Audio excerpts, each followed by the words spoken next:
Dans les pages dorées de l'histoire de la boxe, le nom de Mike Tyson brille avec une encre indélébile, forgée avec le sang, la sueur et les larmes de ceux qui ont autrefois tenté de le battre sur le ring. Certains plus arrogants que d'autres, Iron Mike a laissé une longue liste d'adversaires vaincus au fil des décennies, gisant sur les toiles des rings les plus légendaires du monde. Dans la vidéo d'aujourd'hui, nous vous présentons un récit rempli de jabs explosifs, de crochets qui touchent l'âme et de combinaisons de coups sadiques qui ont amené le plus jeune champion poids lourd de l'histoire à devenir non seulement l'adversaire à battre, mais une bête que beaucoup craignaient même avant de le voir arriver. Préparez-vous à un niveau d'agressivité et de violence qui vous captivera jusqu'à la fin. Êtes-vous prêts? Avant de continuer, n'oubliez pas de vous abonner et d'activer la cloche de notification. Votre soutien nous est précieux. Commencez. Mike Tyson contre Don Long. Une nuit froide du 9 octobre 1985, Mike Tyson et Don Long se sont affrontés dans un affrontement inéluctable sur le ring du Drone Casino Hotel à Atlantic City, dans le New Jersey.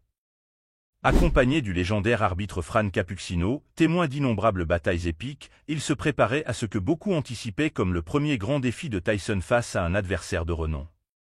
Mike Tyson est arrivé invaincu avec 8 victoires, toutes par KO, tandis que Donnie Long luttait pour affirmer sa position avec 15 victoires, 10 par KO et 3 défaites. Dès que la cloche a retenti, Tyson a déchaîné une tempête de coups dirigeants à genoux. À la minute et une seconde, Long a reçu un crochet du gauche qui a plié ses jambes et l'a renversé pour la 3e fois. Bien que la règle des 3 renversements n'ait pas été appliquée dans ce combat, Capucino, sans commencer le compte niveau de Tyson et a arrêté le combat pour éviter de plus grands dommages. Avec un KO brutal à 1 minute et 28 secondes du premier round, Tyson a scellé sa victoire d'un baiser mortel vers la caméra. Mike Tyson contre Mitch Green. Le 20 mai 1986, le Madison Square Garden de New York est devenu le théâtre d'une confrontation épique entre Mike Tyson et Mitch Green.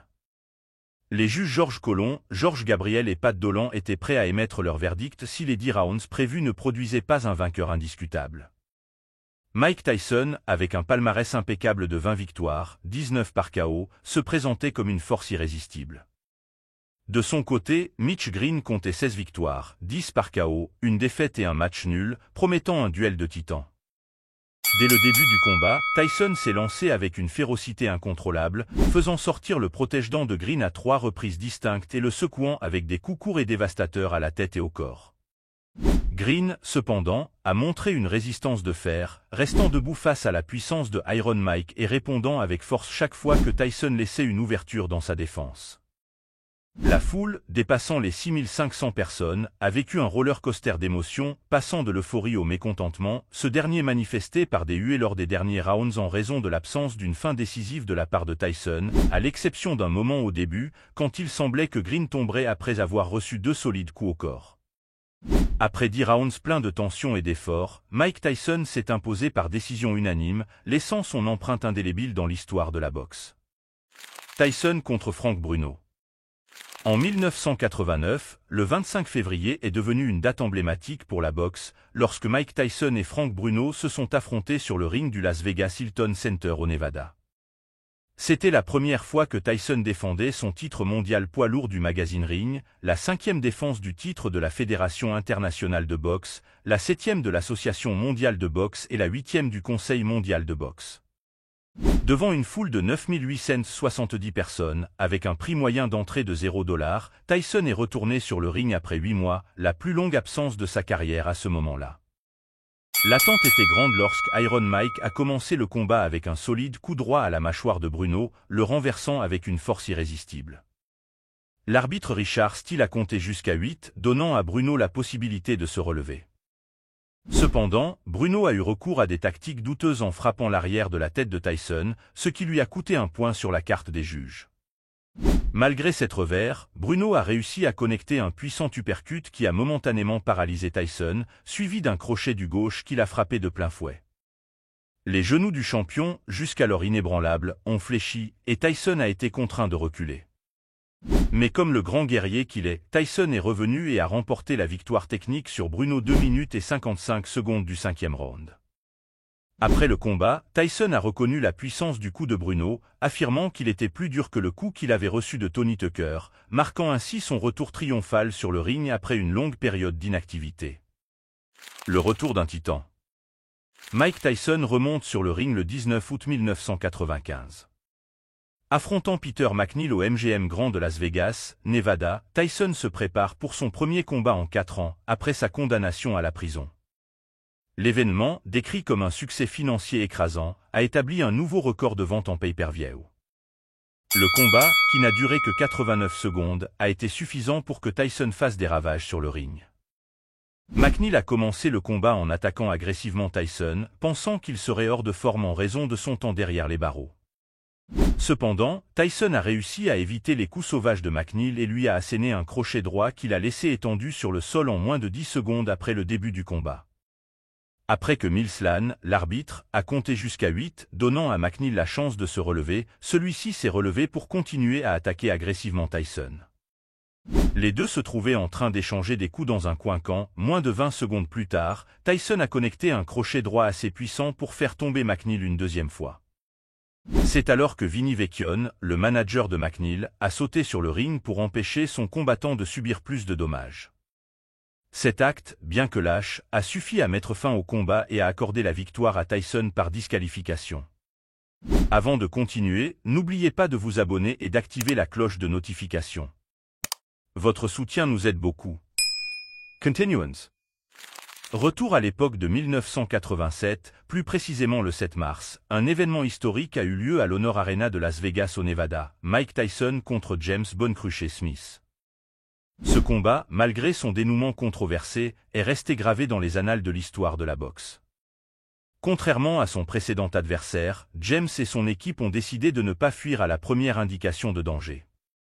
Il s'agissait de la première défense de Tyson du titre mondial poids lourd du Conseil mondial de boxe et de la première défense de Smith du titre mondial poids lourd de l'Association mondiale de boxe. Les deux combattants étaient plus que prêts à aller jusqu'au bout des 12 rounds prévus. Tyson, avec un palmarès vierge de 28 victoires, 26 par KO, était le favori évident contre Smith, qui avait 19 victoires, 14 par KO et 5 défaites. Peut-être que le combat a duré aussi longtemps parce que Smith a résisté au point de recevoir 2 pénalités d'un point de l'arbitre Mills Lane pour ses tentatives effrontées de s'accrocher au corps de Tyson.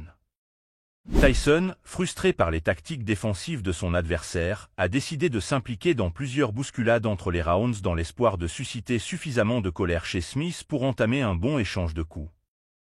Mais l'intensité émanant de Tyson était rarement correspondante, ce qui a fait durer le combat jusqu'à la fin des 12 rounds, avec un prédateur essayant de chasser une proie qui jouait la sécurité.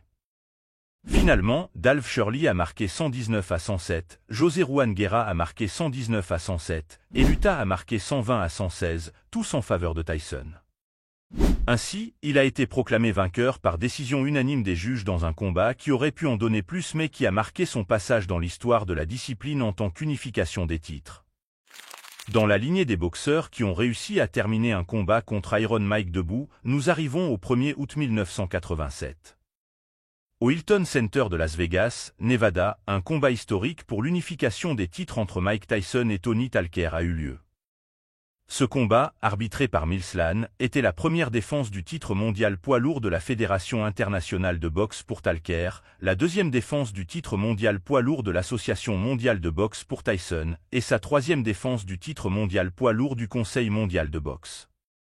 Ce combat, qui était le combat final du tournoi d'unification poids lourd de HBO, a maintenu des milliers de fans à travers le monde en haleine, car c'était une confrontation entre deux combattants invaincus. Tyson, avec un palmarès vierge de 30 victoires, 27 par KO, était le grand favori face à Talker, qui avait 34 victoires, 29 par KO. Pendant le combat, Tyson a eu du mal à connecter plus d'un coup, car Talker a livré une bataille de survie. Le style agressif de combat de Talker lui a permis de secouer la tête de Tyson avec de puissants coups droits pendant les premiers rounds. Mais après le 4e épisode, le challenger prometteur a commencé à perdre de la force et à changer de stratégie pour survivre et dépasser les 12 rounds prévus. Il est resté ferme à distance, s'est déplacé sur le ring, a esquivé les dures charges explosives que Tyson envoyait avec ses poings et a occasionnellement réussi à neutraliser les attaques d'une bête que personne n'avait réussi à prendre auparavant. Ce n'est que dans les derniers 2 tiers du combat que Tyson a réussi à porter de grands coups. Bien que Tony ait démontré qu'il n'était pas mort au combat en connectant un crochet du gauche percutant sur sa tête lors du dernier round. Après un long combat, les 3 juges ont voté en faveur de Tyson. Dalf Shirley a enregistré un score de 119 à 111, Julio Roldan a marqué 118 à 113 et Bill Graham a enregistré 116 à 112. Après le combat, les experts des médias sportifs ont affirmé qu'il n'y avait pas eu de knockdown précisément parce que Tony Talker avait eu l'intelligence de changer son style de combat pour adopter des styles qui avaient frustré Iron Mike lors de combats précédents. Confrontation épique, Tyson contre Tony Top, un Tony qui n'a pas pu s'adapter au style agressif de Tyson sur le ring. C'était Tony Top qui a affronté Tyson le 21 mars 1988 au Tokyo Dome à Tokyo, au Japon. Le combat, prévu pour durer 12 rounds, a pris fin extrêmement tôt. C'était la 3e défense de Tyson du titre mondial poids lourd de la Fédération internationale de boxe, la 5e du titre de poids lourd de l'Association mondiale de boxe et la 6e du titre de poids lourd du Conseil mondial de boxe. Avec un dossier professionnel de 33 victoires, dont 29 par KO, Tyson restait le grand favori face aux 25 victoires, 16 par KO, et une défaite de Top. Il s'agissait du 2e combat pour le titre mondial poids lourd au Japon, le premier ayant eu lieu le 1er septembre 1973, où George Foreman avait battu José Roman par KO au premier round. Pendant le premier round, Top a eu l'occasion d'échanger des coups avec Tyson, atténuant les attaques du champion avec des jabs et des combinaisons rapides. Cependant, une posture flasque où il ne bougeait presque jamais tout en combattant, le 2e round a commencé aussi lentement que le 1er mai a explosé une fois que Tyson a commencé à exercer une pression accrue sur un Top rigide qui, sans le savoir, était proche de céder. Les coups du challenger n'avaient pas la puissance nécessaire pour arrêter le champion et Tyson a vu la parfaite opportunité d'attaquer le corps épais de Top encore et encore, lançant des rivets avec des crochets au ventre. Alors que le round touchait à sa fin, l'effet de tous ces coups commençait à se faire sentir. Tyson a piégé Top contre les cordes, l'enfonçant dans une succession de crochets directement sur son abdomen. Essayant de rester à la hauteur, en exécutant une faible combinaison de coups en plein échange, il a ouvert sa garde et s'est retrouvé totalement exposé à la furie de Iron Mike. Top a été attrapé par un crochet du gauche qui a frappé son œil droit, le faisant chanceler dans ses maigres tentatives de marcher. Après quelques tours, il est finalement tombé sur le dos, immobile sur le tapis. Arthur Mercante a fait le compte de sécurité mais il était clair que, avec le sang coulant de la coupure de Top teintant le bleu clair du tapis, il n'avait plus rien à offrir. Mike a été déclaré vainqueur du combat par arrêt de l'arbitre à 2 minutes et 54 secondes du 2e round. Avec chaque coup et chaque victoire, Mike Tyson a laissé une empreinte indélébile dans le monde de la boxe. Sa force, son adresse et sa détermination sont un témoignage de son héritage, inspirant les générations futures de boxeurs. Si vous avez apprécié ce voyage à travers les affrontements les plus mortels des bêtes de la boxe, n'oubliez pas de vous abonner et d'activer la cloche de notification. Ainsi, vous resterez informé sur plus de contenu excitant et vous ne manquerez aucun détail des combats les plus épiques de l'histoire de la boxe. À la prochaine vidéo.